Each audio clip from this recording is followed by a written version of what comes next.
Assalamualaikum warahmatullahi wabarakatuh. Perkenalkan, nama saya Putri Azhara Nur Latifah dari kelas 11 MIPA 5. Di kesempatan ini saya akan membahas satu materi pelajaran ekonomi semester 2, yaitu tentang APBN dan APBD. Yang pertama kita bahas terlebih dahulu yaitu APBN. Apa itu APBN? APBN adalah suatu daftar sistematis yang memuat tentang segala bentuk dan sumber penerimaan negara serta pengeluarannya. Selanjutnya yaitu fungsi APBN. APBN memiliki fungsi, yaitu yang pertama yaitu fungsi alokasi.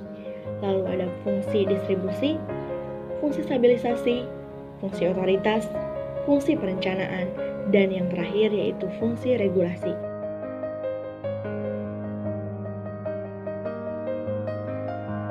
Selanjutnya yaitu tujuan APBN. Apa saja tujuan APBN?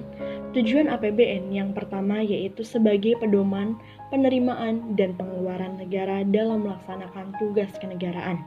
Yang kedua yaitu meningkatkan transparansi dan pertanggungjawaban pemerintah kepada DPR dan masyarakat luas. Yang ketiga yaitu meningkatkan koordinasi antar bagian dalam lingkungan pemerintah. Yang keempat yaitu membantu pemerintah mencapai tujuan fiskal. Yang terakhir yaitu memungkinkan pemerintah memenuhi prioritas belanja. Berikutnya yaitu sumber-sumber penerimaan negara. Penerimaan adalah hak pemerintah pusat yang diakui sebagai penambah kekayaan bersih. Adapun sumber-sumber penerimaan yaitu sebagai berikut. Yang pertama yaitu penerimaan perpajakan. Yang kedua yaitu penerimaan negara bukan pajak atau yang disingkat PNPB. Dan yang terakhir yaitu penerimaan hibah.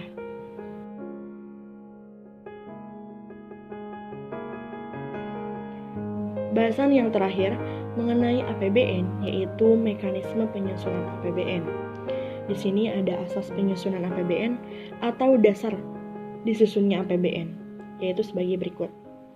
Yang pertama yaitu kemandirian, yang kedua penghematan atau peningkatan efisiensi dan produktivitas, yang terakhir yaitu penajaman prioritas pembangunan. Lalu ada landasan hukum APBN. Penyusunan APBN ini didasarkan pada peraturan-peraturan berikut. Yang pertama yaitu terdapat pada Undang-Undang Dasar 1945 Pasal 23 Ayat 1 yang berbunyi, anggaran pendapatan dan belanja negara ditetapkan setiap tahun. Yang kedua yaitu terdapat pada Undang-Undang Nomor 17 Tahun 2003 tentang Keuangan Negara. Yang terakhir yaitu terdapat pada Undang-Undang Nomor 33 Tahun 2004 tentang perimbangan keuangan pemerintahan pusat dan daerah. Adapun tahapan-tahapan disusunnya APBN yaitu sebagai berikut.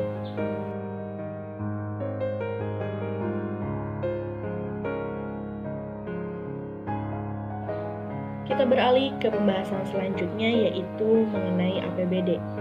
APBD adalah rencana keuangan tahunan pemerintah daerah yang dibahas dan disetujui bersama oleh pemerintah daerah dan DPRD dan ditetapkan dengan peraturan daerah.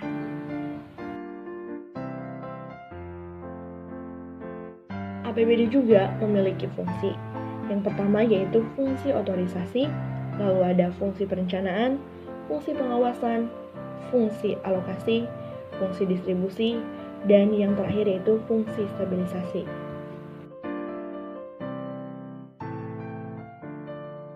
Selanjutnya yaitu tujuan APBD.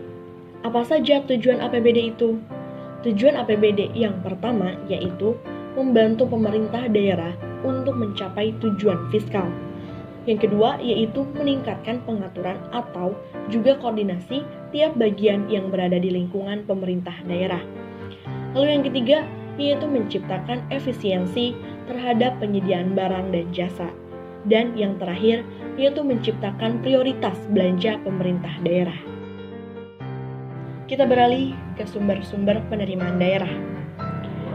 Penerimaan daerah dalam pelaksanaan desentralisasi terdiri atas pendapatan daerah dan pembiayaan.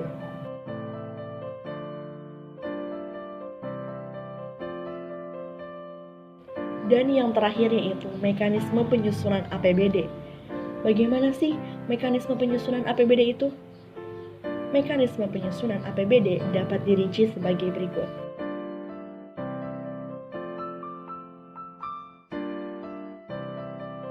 Sekian materi dari saya. Mohon maaf bila ada salah kata atau kata-kata yang kurang dimengerti. Saya ucapkan terima kasih. Wassalamualaikum warahmatullahi wabarakatuh.